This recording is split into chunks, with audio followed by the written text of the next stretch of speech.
दोस्तों, अब तक की कहानी में आपने देखा कि जया के पति रमन का दोस्त रंजीत जया को रमन के प्रति सतर्क करके गया है कि वह उस पर ज़्यादा विश्वास ना करे।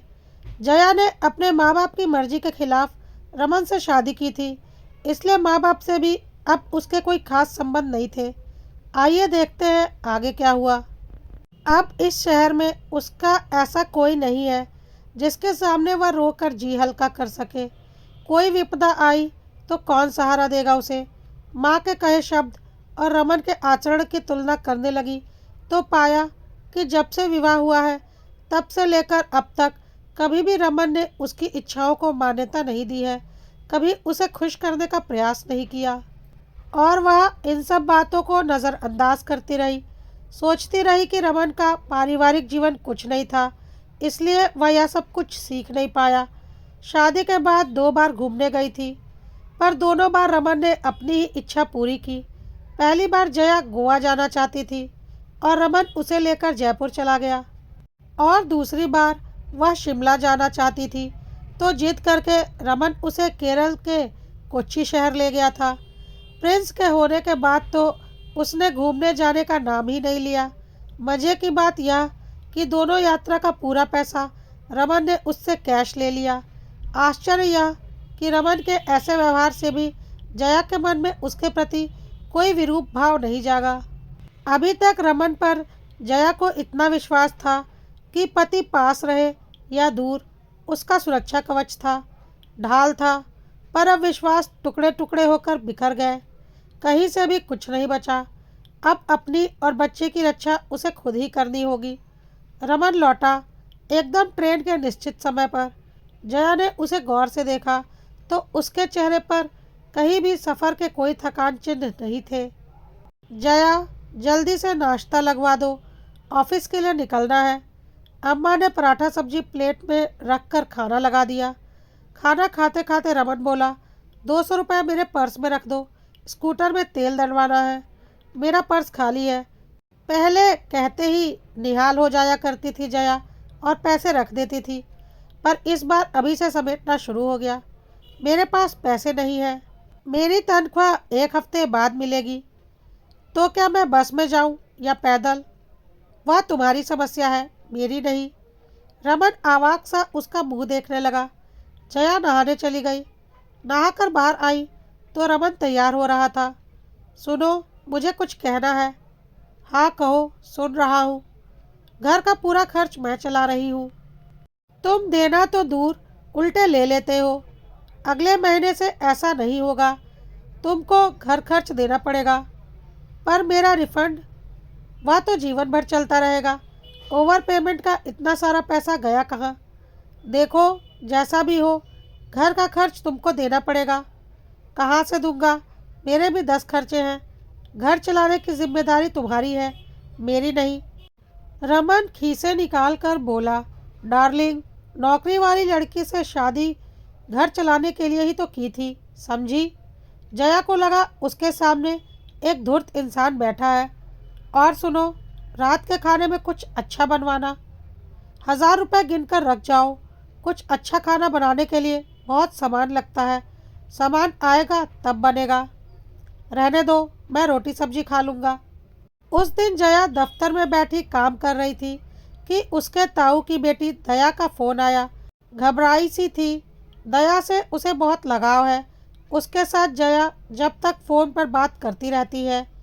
जया, मैं तेरे पास आ रही हूँ। बात क्या है? कुशल तो है ना? मैं आकर बताऊंगी। आधा घंटा भी नहीं लगा कि दया चली आई। वास्तव में ही वह बहुत परेशान और घबराई हुई थी। पहले बैठ, पानी पी, फिर बता क्या हुआ है। मेरी छोटी ननद का रिश्ता पक्का हो गया है, पर महज 2 लाख के लिए बात अटक गई है। लड़का बहुत अच्छा है, पर 2 लाख का जुगाड़ 2 दिन में नहीं हो पाया तो रिश्ता हाथ से निकल जाएगा। सब जगह देख लिया, अब बस तेरा ही भरोसा है। परेशान मत हो, मेरे पास रुपए पड़े हैं, तू चल मेरे साथ, मैं पैसे देती हूँ। दया को साथ लेकर जया घर आ गई। अलमारी का लॉकर खोला तो वह एकदम से खाली पड़ा था। जया को चक्कर आ गए। दया उसका चेहरा देखकर चौंकी और समझ गई कि कुछ गड़बड़ है। बोली, क्या हुआ? जया ने बोला, 2 लाख कैश पड़े थे, सोचे थे कंगन लूंगी, एफडी मैच्योर हुई थी तो बैंक से लेकर आई थी। तभी अम्मा पानी लेकर आई और बोली, बीबी जी, एक दिन दोपहर में आकर साहब अलमारी से कुछ निकाल कर ले गए थे। कब? पिछली बार दौरे पर जाने से पहले। जया सिर थाम कर बिस्तर पर बैठ गई। दया ने ढांढस बंधाया, जाने दे जया, तू परेशान ना हो, कहीं ना कहीं से पैसे का जुगाड़ तो हो ही जाएगा, धैर्य रख जया। दया बोली, अब तू भी सावधान हो जा, जो हो गया सो हो गया, पर अब और नुकसान ना होने पाए इसका ध्यान रख। थोड़ी देर बाद वह फिर बोली, जया, एक बात बता, तेरा प्यार अंधा है या तू रमन से डरती है? अब तक मैं प्यार में अंधी ही थी, पर अब मेरी आंखें खुल गई है। ऐसा है तो थोड़ा साहस बटोर, तू तो जो है सो है, प्रिंस के भविष्य को अंधेरे में मत डुबा दे, उसे एक स्वस्थ जीवन दे, अकेले उसे पालने की सामर्थ्य है तुझमें। जया, मैं तुझे एक बात बताना चाहती थी, पर तुझे मानसिक कष्ट होगा यह सोचकर आज तक नहीं बोली। मेरी भांजी नैना को तो तू जानती ही है। पिछले माह उसकी शादी हुई तो वह पति के साथ हनीमून पर शिमला गई थी। वहाँ पर रमन एक युवती को लेकर जिस होटल में ठहरा था, उसी में नैना भी रुकी हुई थी। नैना जब तक शिमला में रही रमन की नज़रों से बचती रही, पर लौटकर उसने मुझे यह बात बताई। अब सब कुछ साफ हो गया था। जया ने गहरी सांस ली। हाँ, तू ठीक कह रही है। बदलाव से डरकर मैं चुप बैठी रही तो मेरे साथ मेरे बच्चे का भी सर्वनाश होगा। मम्मी भी पिछले रविवार को आकर यही सब कुछ बोलकर गई थी। मैं कुछ करूँगी। 2 दिन के बाद रमन लौटा। प्रिंस को बुखार था, इसलिए जया उसे गोद में लेकर बैठी थी। रमन ने उसका हाल भी नहीं पूछा। आदत के मुताबिक आते ही बोला, अम्मा से कहो बढ़िया पत्ती की 1 कप चाय बना दे। पहले बाजार जाकर तुम दूध का पैकेट ले आओ, तब चाय बनेगी। रमन हैरान होकर जया का मुंह देखने लगा। मैं दूध लेने जाऊं? क्यों नहीं, सभी लाते हैं। जया ने इतनी रुखाई से कभी बात नहीं की थी। रमन कुछ समझ नहीं पा रहा था। अम्मा को भेज दो, अम्मा के पास और भी काम है। ठीक है, मैं ही ले आता हूँ, पैसे दे दो। अपने पैसे से लाओ और घर का भी कुछ सामान लेकर आना। लिस्ट दे रही हूँ, लेते आना। रहने दो, चाय नहीं पीनी। रमन बैठ गया। प्रिंस सो गया तो जया अखबार लेकर पढ़ने लगी। रमन तैयार होकर जाते हुए बोला, 1,000 रुपये दे देना, पर्स एकदम खाली है। मैं 1 पैसा भी तुम्हें नहीं दे सकती। 1,000 रुपये तो बहुत बड़ी बात है। और तुम बैठो, मुझे तुमसे कुछ कहना है। रमन बैठ गया। मेरे 2 लाख रुपए निकालते समय मुझसे पूछने की ज़रूरत नहीं समझी। पूछना क्या है? ज़रूरत थी तो ले लिए। अपनी ज़रूरत के लिए तुम खुद पैसों का इंतज़ाम करते, मेरे रुपए क्यों लिए, और वह भी बिना पूछे? मेरा तुम्हारा क्या होता है? शादी के बाद सब कुछ हमारा है। अच्छा, आज 5 महीने से पूरा घर मैं चला रही हूँ, तुम्हारा पैसा कहाँ जाता है? मैं कितने दिन खाता हूँ तुम्हारा? दौरे पर ही तो रहता हूँ। कहाँ का दौरा? शिमला का या गांधीनगर का? तिलमिला उठा रमन। मैं कहीं भी जाता हूँ, तुम जासूसी करोगी मेरी? मुझे कुछ करने की ज़रूरत नहीं। इतने दिन मूर्ख बनाते रहे, अब मेरी एक सीधी सी बात सुन लो। यह मेरा घर है, मेरे नाम से है, मैं किस्तें भर रही हूँ। तुम्हारे जैसा लंपट की मेरे घर में कोई जगह नहीं। मुझे प्रिंस को अच्छा इंसान बनाना है, तुम्हारे जैसा लंपट नहीं।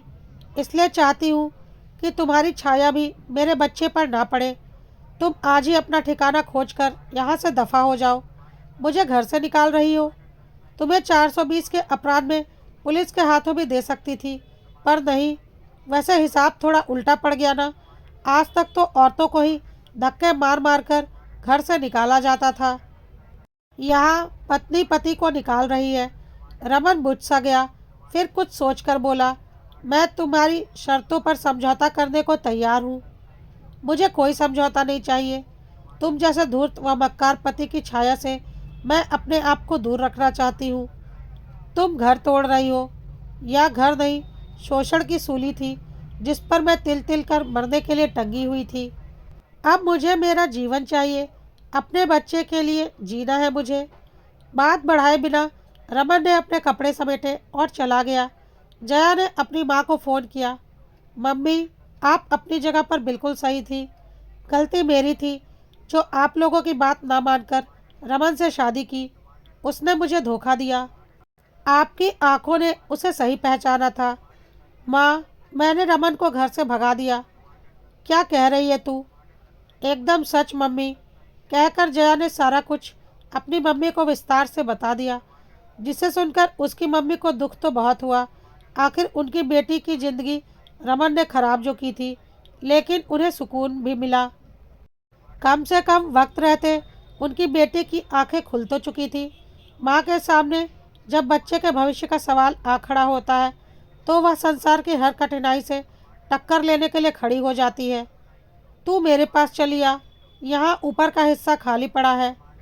नहीं मम्मी, अपने घर में रहकर ही मेरा प्रिंस बड़ा होगा। अम्मा अब मेरे साथ ही रहेंगी, घर नहीं जाएंगी। जैसी तेरी इच्छा बेटी, कहकर जया की माँ ने फ़ोन रख दिया।